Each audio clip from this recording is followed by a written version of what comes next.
Assalamualaikum warahmatullahi wabarakatuh. Selamat datang kembali di Ruang Sunyi, tempat bisikan suara tak kasat mata dan cerita yang bisa jadi nyata. Terima kasih untuk para penjaga sunyi yang setia hadir, meski tahu kisah ini menyimpan rahasia yang tak seharusnya terbuka. Tanpamu, Ruang Sunyi hanya ruang kosong tanpa arti. Tinggalkan jejakmu di komentar, tekan like jika merasa diawasi, dan jangan lupa subscribe serta bagikan cerita ini ke semua sahabatmu. Semakin banyak yang mendengar, semakin nyata kisah ini hidup. Kisah yang akan kita bawakan kali ini berjudul Pabrik tua ini masih beroperasi tanpa satupun pekerja. Ada yang mengawasi dari dalam. Tonton sampai akhir, karena rahasia sejati sering muncul di ujung cerita. Dan yang menunggumu bukan jawaban, tapi bayangan. "Kang, itu pabrik masih nyala lampunya," kata Rino sambil menunjuk ke arah bangunan tua yang menjulang di kejauhan, dibalut kabut tipis khas daerah Bandung Utara. Dari jendela mobil yang melintasi jalan kecil itu, lampu-lampu di dalam gedung tua itu terlihat redup tapi stabil. Padahal semua orang tahu pabrik tekstil itu sudah tutup sejak 2008 setelah kebakaran hebat yang menewaskan hampir seluruh buruh shift malam. Tak ada yang pernah memperbaikinya, tak ada aktivitas renovasi, tapi listriknya tak pernah padam. "Udah biasa, Rin," balas Asep, sopir angkot yang mereka tumpangi. "Lampu mah nyala tiap malam, tapi kalau ente cerdas, jangan tanya kenapa." Rino saling pandang dengan Dina, temannya dari Jakarta yang ikut dalam perjalanan survei lokasi dokumenter. "Berarti itu masih ada aliran listrik, tapi kenapa PLN nggak matiin?" tanya Dina pelan. Asep diam, tatapannya lurus, tapi tangannya meremas tasbih kecil di spion tengah. "Kalian bukan yang pertama heran, tapi kadang lebih aman kalau nggak semua rasa penasaran dijawab," gumamnya. Tiba-tiba, saat mobil melintasi gerbang rusak pabrik itu, lampu sorot di dalam gedung menyala terang, padahal tidak ada satupun kendaraan atau penjaga di sekitar sana. "Ya Allah," bisik Rino. "Pabrik itu masih aktif," kata Asep lirih. "Tapi bukan manusia yang kerja di dalam." Rino menelan ludah. Pandangannya masih tertuju ke arah pabrik yang mereka lewati barusan. Lampu sorot yang tiba-tiba menyala itu bukan sekedar gangguan listrik. Lampu itu seperti sadar kalau mereka sedang memperhatikannya. Dina memegang lengan Rino. "Kita ke sana?" bisiknya setengah antara rasa ingin tahu dan takut.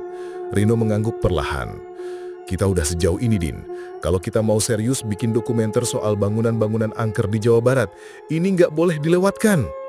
Asep menyipitkan mata ke arah mereka dari spion tengah. "Ente serius mau masuk ke sana? Malam-malam begini?" "Cuma lihat dari luar," jawab Rino, meski nada suaranya tak meyakinkan bahkan bagi dirinya sendiri. Asep mendesah panjang, memutar balik mobil dan berhenti agak jauh dari gerbang besi pabrik itu. "Saya nunggu di mobil, jangan lebih dari 15 menit. Dina dan Rino turun. Malam semakin pekat dan kabut mulai menebal. Gerbang pabrik menjulang, setengah terbuka, diperkarati waktu dan ditumbuhi tanaman liar. Tapi justru itu yang membuat tempat ini seperti hidup. "Lo ngerasa aneh gak sih, Din?" bisik Dina memeluk jaketnya. "Aneh gimana?" "Kayak tempat ini nyimak kita. Bukan kita yang mantau, tapi kita yang dipantau."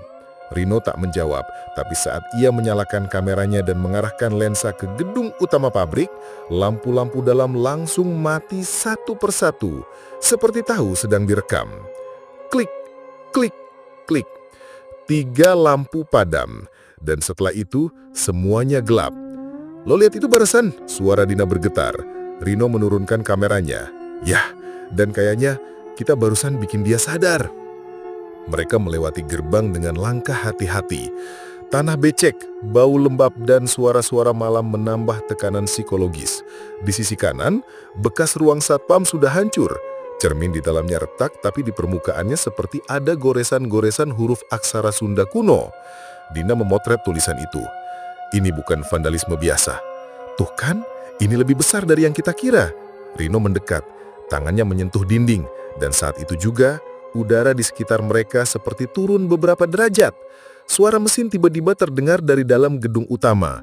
Suara berat, logam saling bergesek, ritmis, seperti mesin jahit industri tua yang menyala sendiri. Tapi nggak mungkin ada listrik, kata Rino perlahan. Dina sudah mengangkat kameranya, merekam perlahan langkah mereka memasuki gedung utama. Pintu besar baja terbuka sedikit. Dari dalam tercium bau kain terbakar dan oli tua. Ruangan pertama mereka masuki adalah ruang produksi. Puluhan meja panjang berjejer, beberapa masih dengan mesin jahit tua yang berkarat. Tapi yang paling aneh, tuh, lihat deh, ini mesin masih hangat, kata Dina meletakkan tangannya di atas salah satu mesin. Rino mencoba memutar tuas di salah satu mesin, dan mesin itu bergerak sendiri, memutar perlahan, mengeluarkan bunyi gesekan logam meski tidak tersambung ke sumber daya manapun. Guerkan ini, Rino mendekatkan kameranya. Tiba-tiba, dari sudut ruangan terdengar suara tawa lirih, suara perempuan, pelan dan terputus-putus, seperti orang yang tertawa tapi sambil menahan tangis. "Lo denger nggak?" tanya Dina. Rino mengangguk. Perlahan mereka mendekati sumber suara. Di ujung ruangan ada ruang kaca kecil. Dulu mungkin kantor mandor produksi. Jendela kacanya pecah, dan di balik tirai lusuh yang setengah terbuka, ada sesuatu yang bergerak. Dina mengarahkan kameranya, tapi seketika lampu ruangan kembali menyala terang. Semua mesin serentak berbunyi, seperti ada ratusan pekerja tak kasat mata yang mulai bekerja serempak. Rino menjatuhkan kameranya karena terkejut, tapi dia langsung memungutnya kembali. Kamera tetap merekam. Dina menutup telinganya karena suara mesin semakin keras dan menggema. "Keluar sekarang!" teriak Dina. Tapi saat mereka berbalik arah, pintu baja yang tadi terbuka sudah tertutup rapat. Rino menarik tuasnya, tak bergerak. Dina mencoba membuka jendela kaca, tak bergeming. Dan dari balik tirai di ruang mandor, tangan penuh luka bekas jahitan keluar perlahan. Rino mundur, Dina bergetar. Tangan itu menunjuk ke arah mereka, lalu suara dari dalam ruangan berkata lirih, "Shift malam belum selesai." Suara mesin itu terus bergemuruh, seperti nafas berat sebuah makhluk tua yang enggan mati. Meski tak terlihat satupun orang di ruangan itu, setiap meja seperti sibuk bekerja. Jarum mesin naik turun sendiri, benang melilit, roda berputar, semuanya berjalan seolah waktu belum berhenti sejak 2008. Rino mencengkeram kamera yang masih tergenggam erat di tangannya. Dina berdiri di belakangnya, gemetar. Mereka mundur perlahan dari ruang produksi menuju lorong sempit di sisi kanan ruangan. "Jangan panik, Din. Kita harus cari jalan keluar," ucap Rino. Suaranya lebih untuk meyakinkan dirinya sendiri. Mereka menelusuri lorong yang penuh debu dan bau besi tua. Lampu neon berkedip-kedip di langit-langit, mengeluarkan dengungan aneh yang terdengar seperti bisikan pelan jika didengar cukup lama. "Ini bukan tempat biasa, Rin," kata Dina, pelan. "Apapun yang terjadi di sini, kayaknya masih terjadi." Rino berhenti di depan pintu tua bertuliskan arsip dan administrasi. Dia menoleh ke Dina, mengangguk, lalu membuka pintunya perlahan. Ruangan itu berantakan. Lemari arsip tumbang, kertas-kertas berserakan di lantai. Tapi udara di dalamnya lebih dingin daripada ruangan sebelumnya, seperti menyimpan sesuatu yang membeku di masa lalu. Di sudut ruangan, terdapat sebuah meja kayu tua dengan buku catatan besar yang terbuka, seolah seseorang baru saja membacanya. Rino mendekat dan menyorotkan lampu kamera ke halaman yang terbuka. Shift malam 17 Oktober 2008. Semua mesin kembali bergerak tanpa perintah. Lina pingsan, Tati muntah darah. Tapi suara itu memerintahkan kami tetap bekerja. Mandor bilang kami digaji untuk taat, bukan takut. Dina membaca pelan. "Lina? Tati? Mereka buruh yang..." Rino membalik halaman. Tangannya mulai kacau. Tinta merah menggantikan hitam. Mereka bilang kita semua harus selesai sebelum matahari terbit. Kalau tidak, yang tidak selesai akan dijahit hidup-hidup. Dina mundur satu langkah. Lo ingat tangan yang kita lihat tadi? Yang penuh jahitan. Rino menatap buku itu, lalu mengedarkan pandang ke sekitar ruangan. Di dinding belakang, tergantung peta struktur pabrik, lengkap dengan jalur evakuasi dan ruang-ruang lama yang tak terpakai. Ini bisa bantu kita keluar, kata Rino cepat.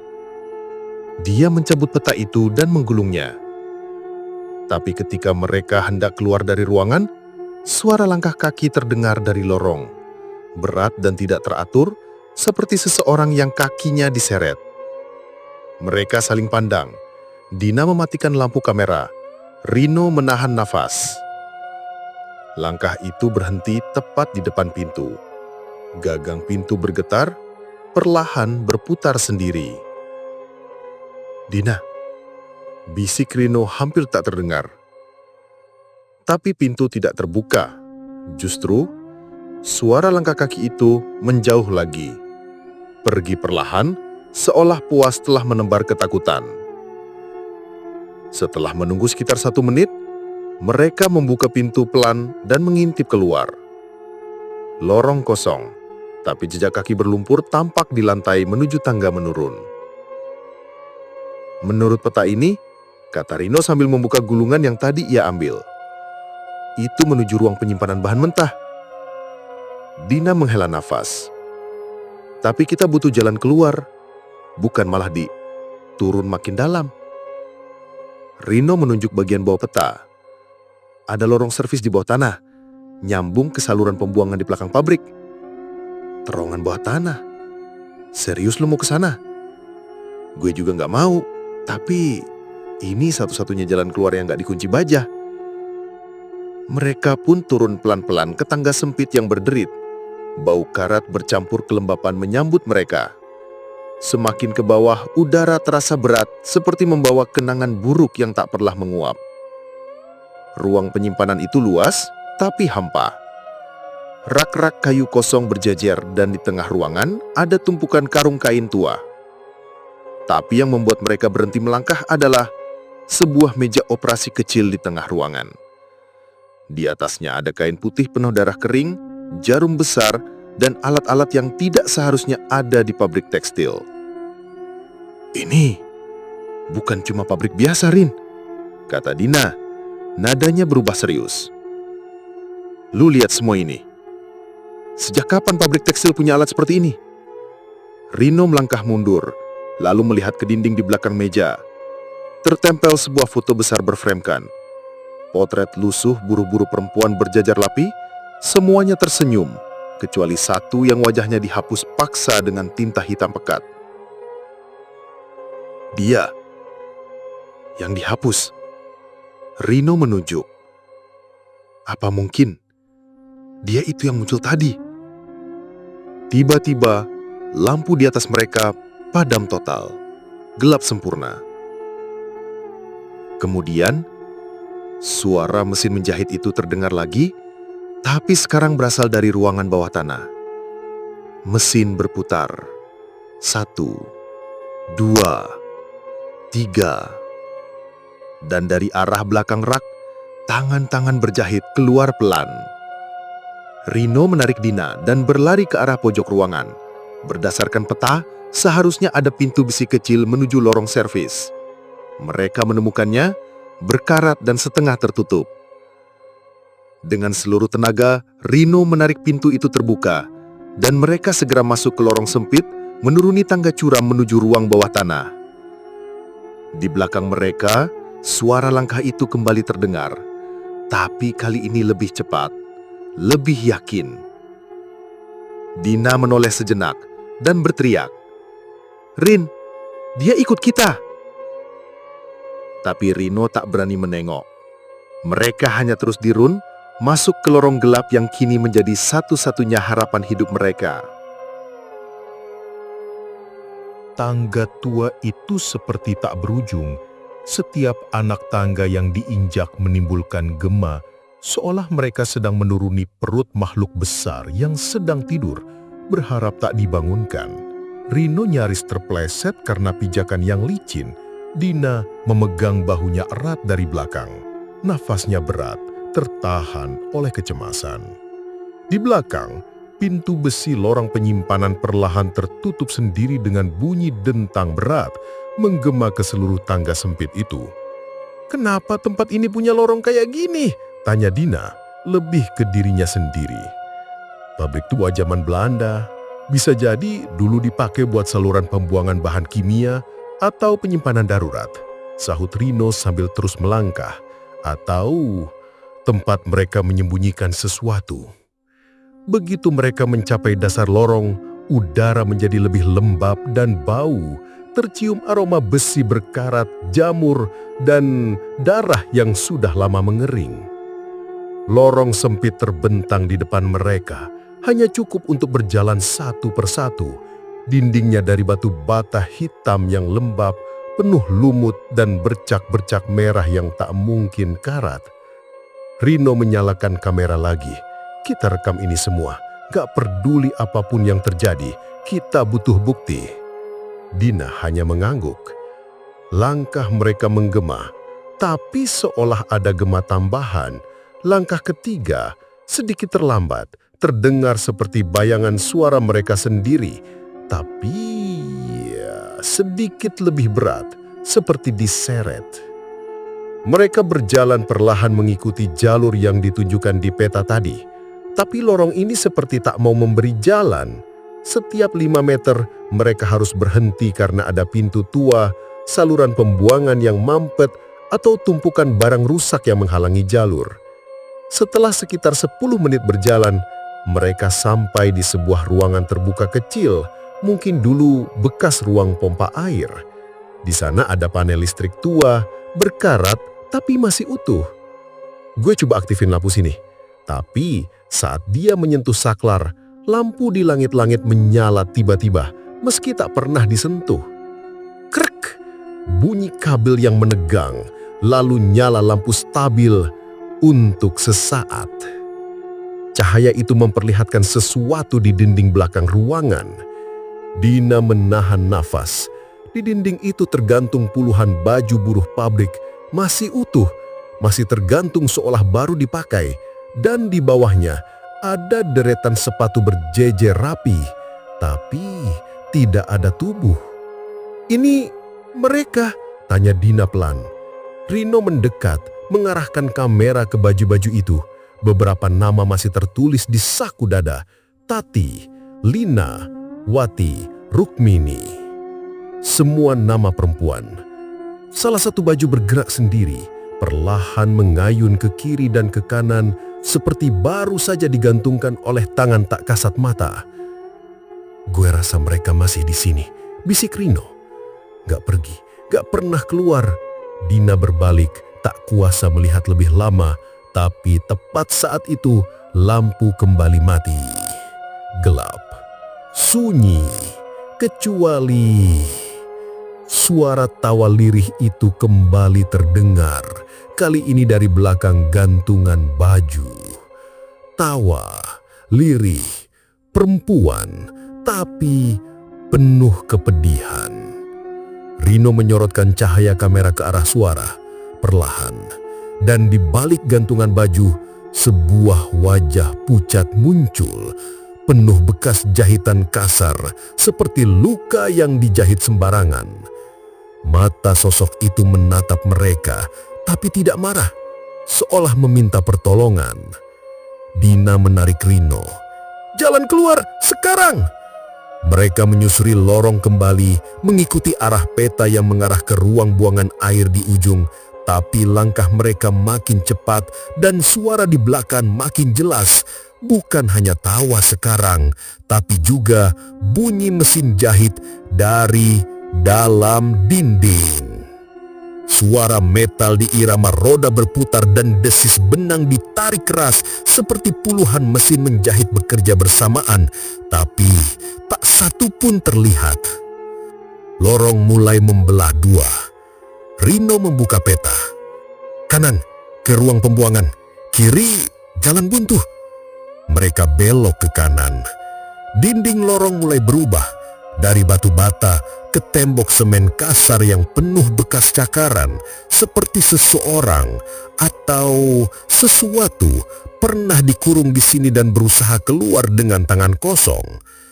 Lampu dari kamera Rino mulai redup. Baterai hampir habis. "Ayo, sedikit lagi," desisnya.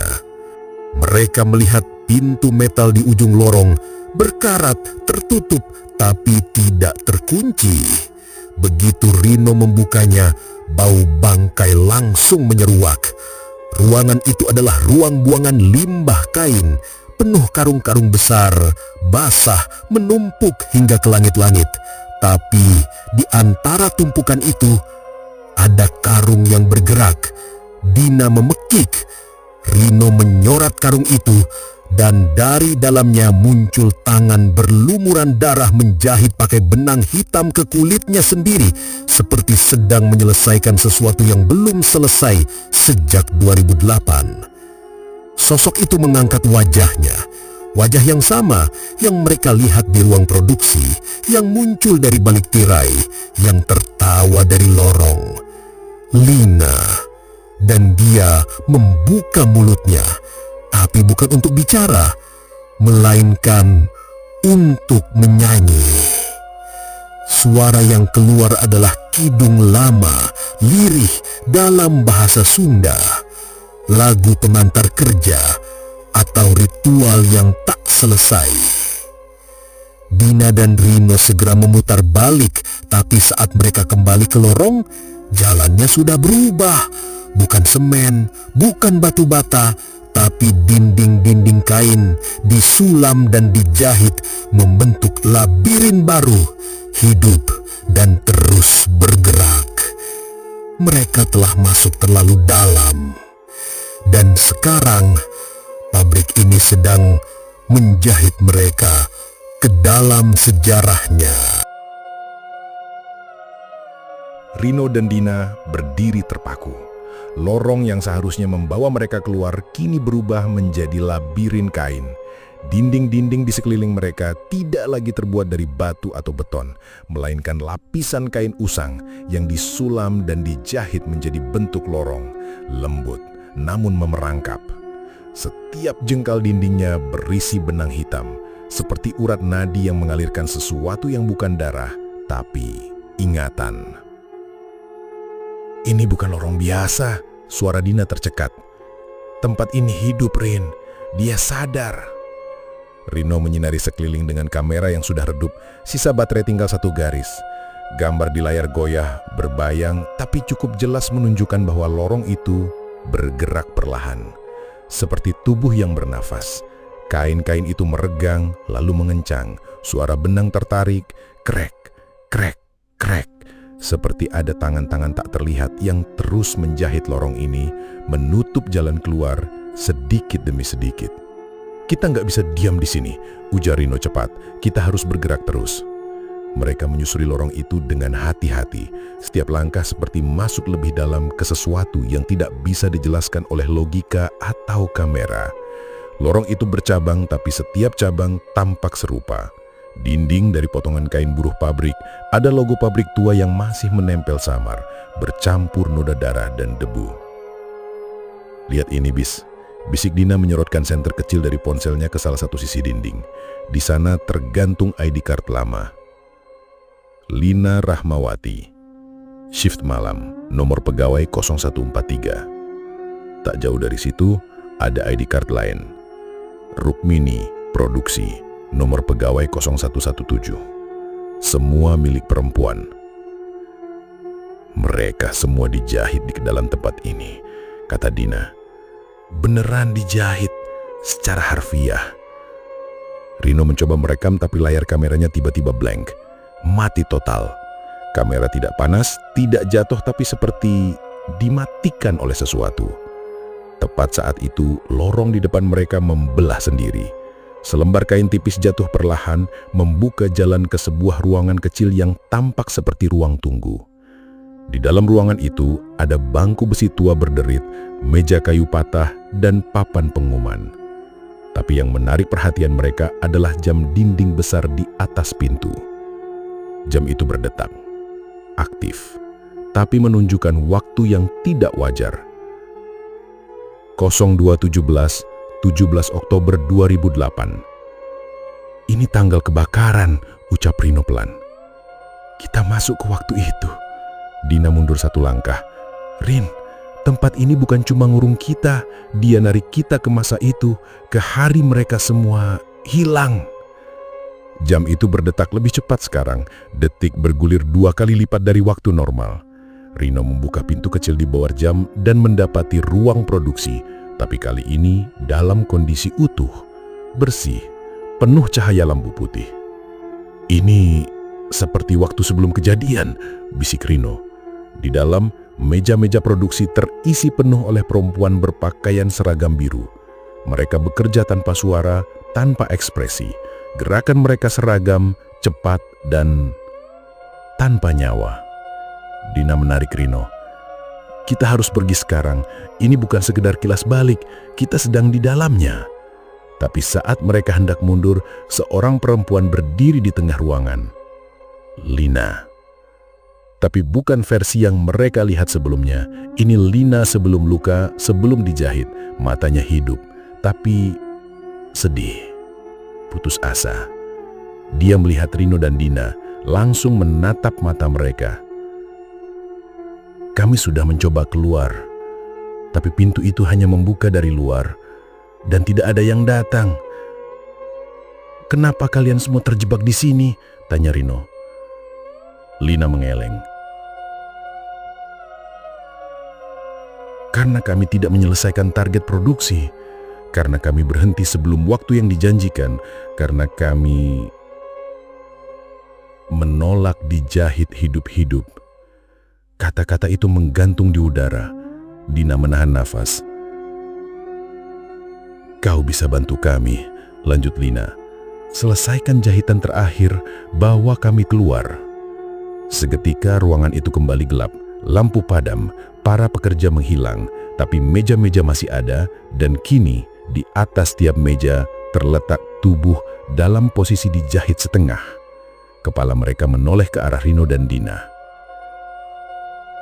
Kita harus keluar dari sini, bisik Dina lagi.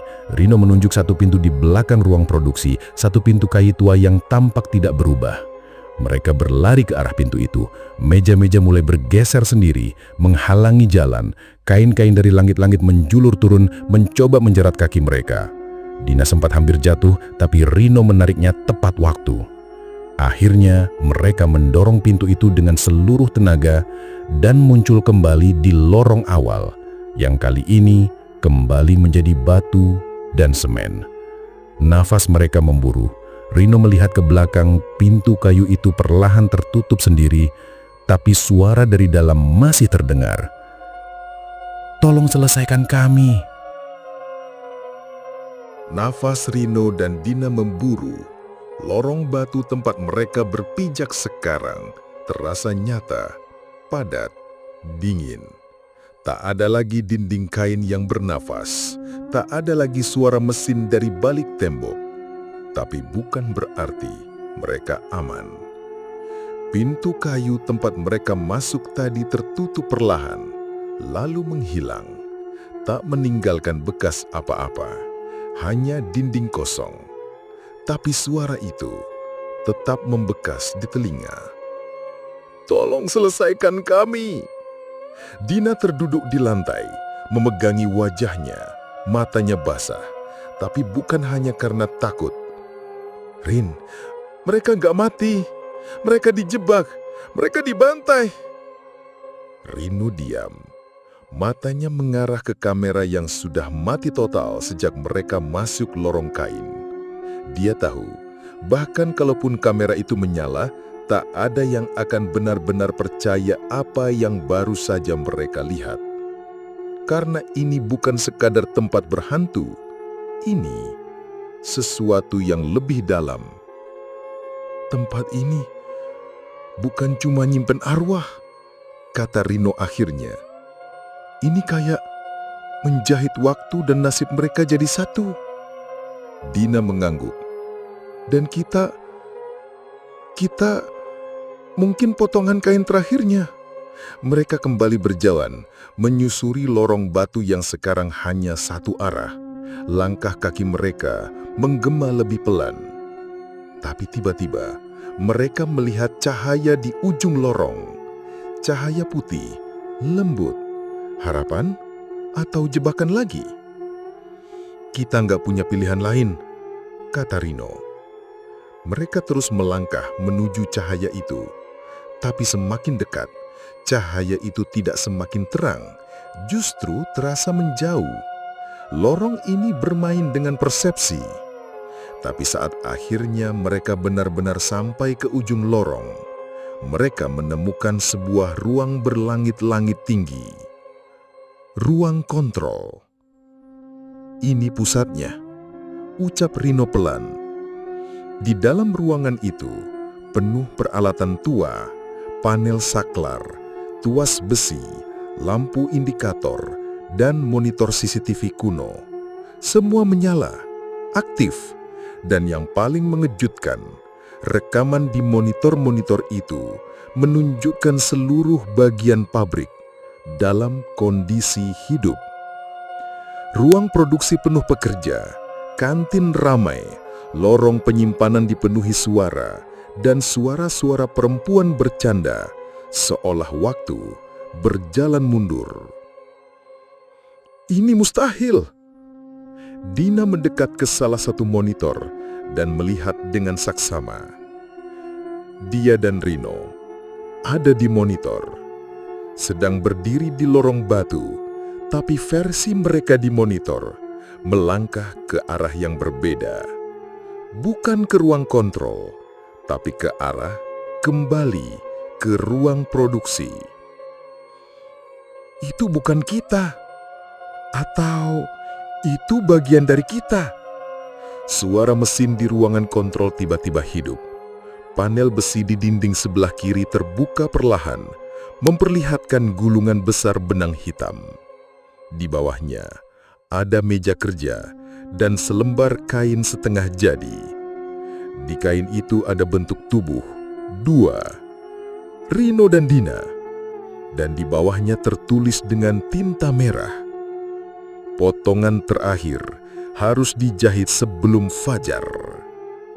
Dina mengisak. Mereka mau selesaikan kita jadi bagian dari pola besar ini. Langkah kaki mendekat dari lorong belakang mereka. Berat, lambat, seperti suara waktu yang menagih hutangnya. Rin, Dina menatapnya. Gue nggak mau jadi bagian dari mereka. Rino menggigit bibir, pikirannya berpacu. Kalau sistem ini seperti mesin, maka harus ada pusat kontrolnya. Kalau mereka bisa ditahan, dimatikan, mungkin, hanya mungkin, nasib semua yang terjebak bisa diakhiri. Dia menatap panel kontrol di depan mereka. Banyak kabel, banyak tuas. Satu di antaranya berlabel Sistem Induk Produksi Malam. Tunggu di sini. Kalau ini berhasil, mungkin semua aktivitas bakal berhenti. Dia meraih tuas itu dan bersiap menarik. Kalau lo tarik itu, suara lirih bergema di ruangan. Mereka semua akan hilang, tapi juga nggak pernah bebas. Dina menoleh. Di pojok ruangan, Lina berdiri. Versi dijahitnya, mata hitam penuh luka, tapi tatapannya tidak memohon, tidak marah. Terus kalau nggak kita tarik? Tanya Dina. Waktu akan terus berputar, mereka akan terus bekerja. Shift malam nggak akan pernah selesai.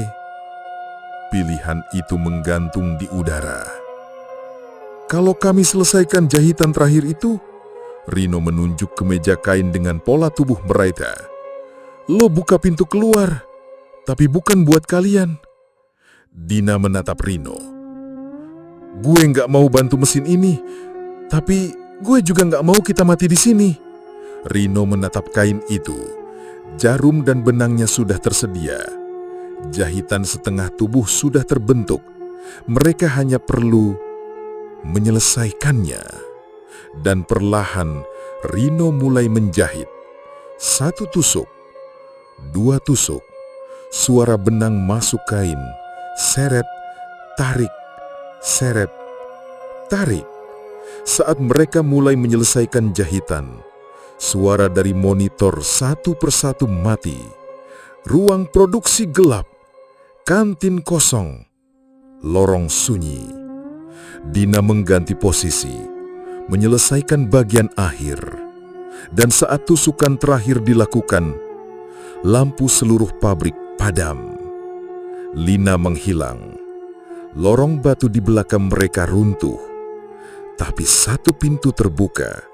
Pintu besi tua berkarat dengan cahaya pagi dari balik celahnya. Dina dan Rino saling memandang. Mereka berjalan menuju pintu itu, dan sebelum keluar, mereka menengok ke belakang 1 kali. Kain yang mereka jahit kini kosong. Tak ada bayangan tubuh mereka di dalamnya. Dan mereka tahu, mereka bukan bagian dari mesin itu. Mereka sudah selesai. Langit Bandung mulai cerah ketika Rino dan Dina melangkah keluar dari pabrik tua itu. Kabut yang semula pekat kini mulai menipis, menyisakan cahaya pagi yang menggantikan gelap yang selama ini membelenggu bangunan tersebut. Tak ada suara mesin, tak ada lagi lorong bernafas. Tak ada sosok-sosok dijahit dengan benang hitam. Mereka berdiri di halaman depan, menatap gedung tua yang kini terlihat mati. Atau mungkin sudah kenyang. "Kita selamat?" tanya Dina pelan, seolah belum percaya mereka benar-benar bisa berdiri di luar. Rino hanya mengangguk, tapi pikirannya tidak tenang. Dia masih memikirkan Lina. Sosok itu tidak pernah meminta diselamatkan. Dia hanya ingin diselesaikan. Dan mungkin itulah nasib semua korban di sana. Terjebak di antara memori, mesin, dan dendam yang dijahit oleh waktu. Tempat itu nggak butuh pekerja, karena korbannya sendiri yang jalanin mesinnya. Mereka melangkah pergi. Tapi saat melewati pagar pabrik, Rino menoleh sekali lagi. Ada sesuatu yang tak bisa ia abaikan. Kamera pengawas di atas pintu masuk bergerak, mengikuti mereka. Padahal listrik sudah mati. Mereka bukan yang terakhir. Kadang yang paling mengerikan bukanlah tempat yang berhantu, tapi tempat yang masih bekerja, meski semua manusianya sudah mati. Dan saat sistemnya tetap berjalan, kita harus bertanya, siapa sebenarnya yang sedang dikorbankan dan siapa yang sedang memetik hasilnya. Kalau kamu yang masuk ke pabrik itu, apa kamu akan menjahit atau merusaknya? Tulis di komentar, kami baca satu persatu. Dan nantikan kisah mencekam berikutnya hanya di Ruang Sunyi.